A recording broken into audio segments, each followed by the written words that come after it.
सवाल यही पूछे जा रहे हैं कि प्रधानमंत्री मोदी को आखिर नेहरू और इंदिरा गांधी की नीतियों की जिक्र करने की जरूरत क्यों पड़ी। आप जानते हैं अभी राम मंदिर प्राण प्रतिष्ठा हुई है, यानी एक जो वेव है, जो मोदी लहर रही है पिछले 2 कार्यकाल में, उससे कहीं ना कहीं ज्यादा है। जब भी मंदिर का नाम और मुद्दा सामने आया है तो बीजेपी को हमेशा सीटों के मामले में बढ़त मिली है। ऐसे में वो पुरानी नीतियां, इसे दोहराने की जरूरत क्या थी? विपक्ष यही सवाल पूछ रहा है।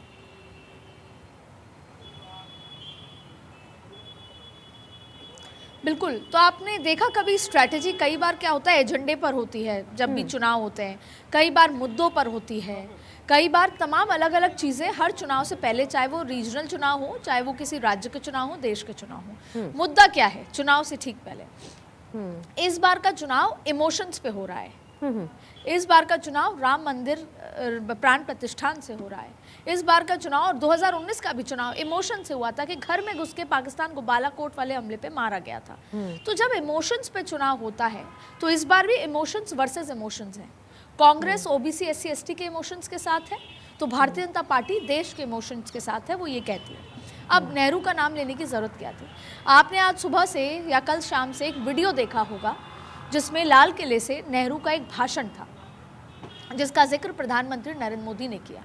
यहाँ आती है इमोशंस वर्सेस इमोशंस की स्ट्रैटेजी। वो क्या है? देखिए, बार बार ये बताया गया कि आज भारत के लोगों में कितनी शक्ति है, युवा कितने बेहतर काम कर रहे हैं और भारत के ही लोग चांद पर पहुंच गए हैं, भारत के लोग अलग अलग देशों में जाकर राज कर रहे हैं। लेकिन नेहरू जी ये कहते थे, नेहरू जी ने सारे देशों के नाम लिए, अमेरिका से लेकर, चीन से लेकर, तमाम जापान से लेकर, जर्मन से लेकर, लेकिन और अपने भारतीयों को नीचा दिखाया, आलसी बताया और कहा कि वो देश ऐसे ही नहीं आगे बढ़ रहे, वो देश इसलिए आगे बढ़ रहे हैं क्योंकि वहाँ के लोग मेहनत करना जानते हैं, वहाँ के लोग काम करते हैं, भारत के लोग ज्यादा काम नहीं कर सकते। तो ये सेंटिमेंट हुआ भारत के लोगों को बताने का कि आपकी क्षमता पर सवाल किए गए, युवाओं पर सवाल किए गए थे, आपको नीचा दिखाया गया था और आपको कभी उतना सशक्त या आपको कभी इतना शक्तिशाली माना ही नहीं। और वो किसने माना? वो माना एनडीए ने, वो माना भारतीय जनता पार्टी ने, वो माना नरेंद्र मोदी ने कि युवाओं को आगे लेना है, महिलाओं को आगे लेकर जाना है, हर वर्ग को आगे लेकर जाना है, दलित को आगे लेकर जाना है। हालांकि दलित भी एक सेंटिमेंट है। दलित की राजनीति पे मल्लिकार्जुन खड़गे क्या कुछ बोले जिसका जवाब प्रधानमंत्री ने दिया, लेकिन कल राज्यसभा में मल्लिकार्जुन खड़गे के हर एक बात का जवाब आप देखते हुए मिलेगा आपको कि कैसे मल्लिकार्जुन खड़गे की 400 पार दलित स्ट्रैटेजी, हर मुद्दे पर वो जवाब देंगे। लेकिन ये सेंटिमेंट था राजीव गांधी को लाने का, राजीव गांधी, नेहरू को, इंदिरा को लाने की बात थी कि ये सारे सेंटिमेंट वर्सेस सेंटिमेंट में प्रधानमंत्री नरेंद्र मोदी एक बार आगे जाना चाहते थे और देश की जनता को याद दिलाना चाहते थे कि आप उन्होंने जिक्र किया जवाहरलाल नेहरू का या फिर इंदिरा गांधी की जिस भाषण का जिक्र किया, उसमें ये साफ तौर पर झलक रहा था कि जब जवाहरलाल नेहरू ने, इंदिरा गांधी ने भारत की जनता को कहीं ना कहीं ये कहा कि आप चूंकि कहीं ना कहीं कमजोर पड़ जाते हैं, इसलिए बाहरी लोग आपके ऊपर दबाव बनाते हैं। यही कहने का मतलब था, यानी अकर्मण्यता की निशानी के तौर पर उसे देखा गया। क्या प्रधानमंत्री मोदी इन तमाम वाक्यों का और इन तमाम वाक्य का जिक्र करके उस सेंटिमेंट को जगाना चाहते थे जो इस समय भारतीयों के अंदर है?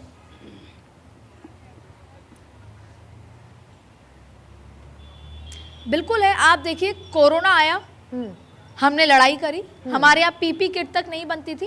प्रधानमंत्री नरेंद्र मोदी के हर उसमें अपना कार्य था, अपनी तरह काम था और काम से ज्यादा वो इमोशंस थे, वो सेंटिमेंट थे कि हम करके दिखा सकते हैं। हम आज से पहले चांद पर नहीं पहुंच पाए थे, पर हम पहुंचे और हमारे वही भारतीय भाई ने संभव करा। हमारे यहाँ पीपी किट नहीं थी लेकिन हमने किया संभव। इस तरह की चीन के साथ संवाद की बात है, चीन के साथ लड़ाई की बात है, पाकिस्तान के साथ लड़ाई की बात है, इंटरनेशनल मार्केट में कहाँ पोजीशन पे हम पहुँचे। तो यहाँ पर वही बात है कि ये सारा सेंटिमेंट का खेल ये है कि बार बार ये बताया गया कि इंदिरा गांधी, नेहरू या आज की कांग्रेस केवल संकट बताती थी, देश के सामने संकट लेकर आती थी, लेकिन समाधान कौन लेकर आया? समाधान देश के प्राइम मिनिस्टर नरेंद्र मोदी लेकर आए। समाधान इस 10 सालों में मिला।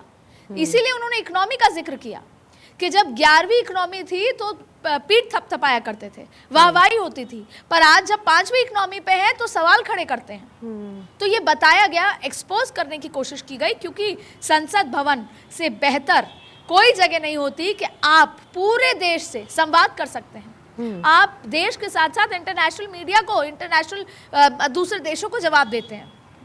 तो ये एक बेस्ट जगह थी। और कल एक और मौका होगा जब वो राज्यसभा में खड़े होकर बताएंगे। लेकिन उन्होंने कहा कि जब 11वीं इकोनॉमी थी तब वाहवाही होती थी और आज 5वीं इकोनॉमी है। हाँ। तो बात सवाल चलिए, उठता ये है। तो मुझे उन्होंने लगता है ईडी का कि भी जवाब ये दिया तो कि लगता है विपक्ष कि के अपनी पास सरकार अगर की कोई उपलब्धियां समाधान जो नहीं है है, अदिति कोई वो तो दिखाने की बताइए कि कोशिश ईडी की का गई, washing machine जिसका आप जिक्र कर रही थी कि सेंटिमेंट अप करना बहुत जरूरी होता है।